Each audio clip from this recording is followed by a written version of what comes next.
How will Donald Trump's tariffs really hit India? Is that a problem? Why should it be a problem? If I'm smart enough to have multiple options, you should be admiring me. You shouldn't be criticizing. India, which is the tariff king. Understanding with him that he wouldn't be doing this, he said he's going to India to build plants. I said, that's okay to go to India, but you're not going to sell into here without tariff. Welcome to GVS Deep Dive, where I'm Najma Minhas. Trump is known to go against the status quo, and he's just done it again by imposing tariffs of 25% on India. And in addition, he's threatened it with penalties for trading with Russia. He's upended over 15 years of bilateral policy on the country, India, keeping it sweet, engaging with it, and strengthening it to act as a bulwark against China. The Indians, who benefited tremendously during this period, obviously went along with it merrily, knowing full well why they were being courted by the United States. At the same time, India continued to maintain a strong relationship with Russia, from whom they got cheap oil as well as military weapons. Now it seems that party has ended for the country. The Indian government's been back-footed. When Donald Trump came to office, they assumed that Prime Minister Modi, who had a strong relationship with President Trump during his first administration, would continue. Statement after statement came from Indian policymakers that referred to them having a solid relationship with the United States and knowing how to manage Donald Trump. In fact, the complacency was such that even despite having a surplus with the United States of over $46 billion, the India's Commerce Minister Piyush Goyal called that the United States reciprocal tariffs would be an opportunity of a lifetime.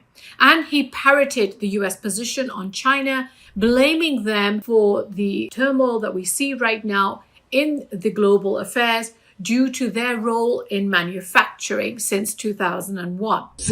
Of this entire problem goes back to the late 80s and mid 90s. When China was accepted in the World Trade Organization. Now, of course, they're scrambling after July the 30th, 2025, when President Donald Trump issued an executive order imposing a 25% tariff on most Indian origin imports to the United States, which would be effective as of August the 7th, his latest date that he's given in this year. Now, Trump didn't hold back. He put in all caps on Truth Social when he called India's trade behavior obnoxious. And he justified the penalties with a barrage of grievances, high tariffs, Russian oil, military equipment that they buy from Russia, and the WTO imbalance overall. Now, he said, remember, while India is our friend, we have over the years done relatively little business with them because their tariffs are far too high, among the highest in the world, and they have the most strenuous and obnoxious non-monetary trade barriers of any country. Also, they have always bought a vast majority of their military equipment from Russia and are Russia's largest buyer of energy, once again in caps, along with China, at a time when everyone wants Russia to, and he starts in caps, stop the killing in Ukraine. All things not good. India will therefore be paying a tariff of 25% plus a penalty for the above, starting on August the 1st. Thank you for your attention to this matter. Trump doubled down in a subsequent post by saying, I don't care what India does with Russia. They can take their dead economies down together for all I care. Additional penalties are threatened against India regarding its continued purchase of Russian oil and military equipment. Now, he hasn't specified how much these are expected to be. However, Trump's wider plan, as outlined in the April 2025 plan, includes proposals for these secondary tariffs of up to 100% on countries importing Russian oil, unless Russia agrees to a peace deal by early August. Reuters has cited analysts saying that countries like India and China could face up to 100% tariffs on Russian energy, unless conditions are met. But this has not yet been applied specifically or legally to India. The US Secretary of State Marco Rubio, speaking after Trump's announcement of that penalty, has said that Delhi's relationship with Moscow remains a point of irritation in India-US ties. Rubio referred to India as an ally and a strategic partner, but he added that Delhi's purchase of Russian oil was hampering its relationship with Washington. Russian oil now makes up around 35 to 40% of Indian oil imports in 2024, which is up from 3% in 2021. Giving up this cheap oil is a difficult ask from India. When it gave up cheaper Iranian oil on American demands in 2019, it was very lucky that after Russia-Ukrainian war, it was able to obtain cheap oil again, Russian oil this time, by 2022. Now, Delhi has defended its purchases of Russian oil, arguing that as a major energy importer, the third largest in the world, it must buy the cheapest available crude to protect those billions of poor Indians from rising costs.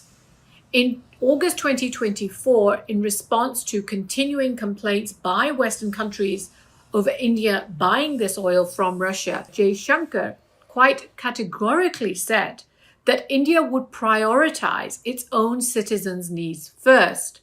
This, he said, would mean buying oil from anyone who sells at the best possible price. These are not people who can afford higher energy prices.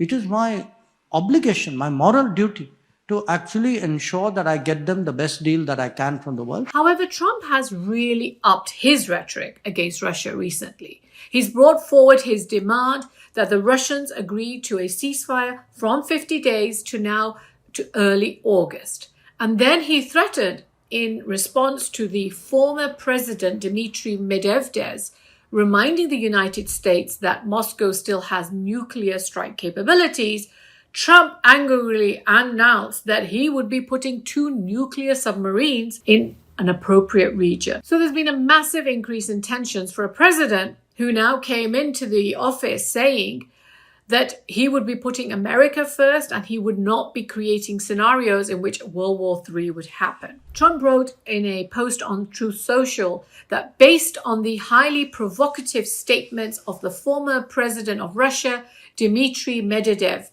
who is now the deputy chairman of the Security Council of the Russian Federation, I have ordered 2 nuclear submarines to be positioned in the appropriate regions, just in case these foolish and inflammatory statements are more than just that. He went on to say, words are very important and can often lead to unintended consequences.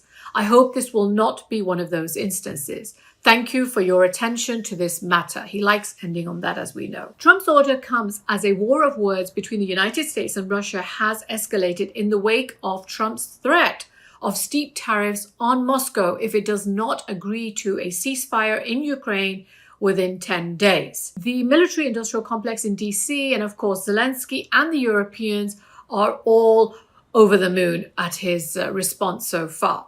The United States' support in the war on Russia was one of the reasons why the Europeans accepted that dreadful trade agreement that they just did a couple of days ago with the United States. Now, Trump is hoping that India will back down from buying Russian oil the way they did during the Iranian oil during his first administration when he threatened them. In May 2019, his administration withdrew the US waivers that had previously exempted India from stringent sanctions on Iranian oil. And they effectively demanded that India should just stop buying Iranian oil purchases or be ready to face the penalties, which they did over time. Iran accounted for around 9% of India's crude oil imports in 2018 to 2019, but this declined sharply so that by 2021 it was almost 0%. Now the question is whether India will back down again, and how does Donald Trump's recent obsession with Pakistan fit in this India story? So Trump is using that same card again. He's announced 25% tariffs on India, warned them of additional penalties on trading with Russia, expressed his displeasure over BRICS, of which India is a member, and called India, along with Russia, a dead economy. So is he bluffing to get a better deal from India, or is he being sincere that he can't care less and he wants American manufacturing to come back to the United States, as he recently told Apple? After all, it's embedded in Trump's permanent reciprocal tariff policy via the executive order and rooted in that April Liberation Day doctrine that he put forward on 2nd of April. The action's backed by a formal legal framework and it's been crafted based on his economic rationale, where he ties everything to trade deficits and tariff asymmetries being bad for the United States. He's called India the tariff abuser or the tariff king on several occasions in the past. And putting America first is the slogan that he's interested in, not friendshoring. He called out Apple on a couple of occasions so far for investing and thinking about investing further in India instead of the United States. I had a little problem with Tim Cook yesterday. I said to him, Tim, you're my friend. I treated you very good. You're coming in with $500 billion, but now I hear you're building all over India. I don't want you building in India. Apple, for instance, now produces iPhones in India. Almost 1 in 5 of its Apple phones are actually produced in India, with exports exceeding over $22 billion last year in 2024. And by 2027, Apple says that it's going to make 1 in 4 phones in India. Apple now accounts for around 65% of India's own smartphone exports. Apple's expansion in India is estimated to create over 600,000 jobs in the country by the end of this year. This is going to include over 200,000 direct roles in factories that Foxconn and Pegatron are going to set up in the country. By comparison, despite Apple saying that it's going to invest over $500 billion in the United States on Donald Trump's insistence, it said that it will only create around 20,000 jobs. However, there are many reasons to suspect that Donald Trump is threatening India to do it as a leverage to get a better trade agreement with the country.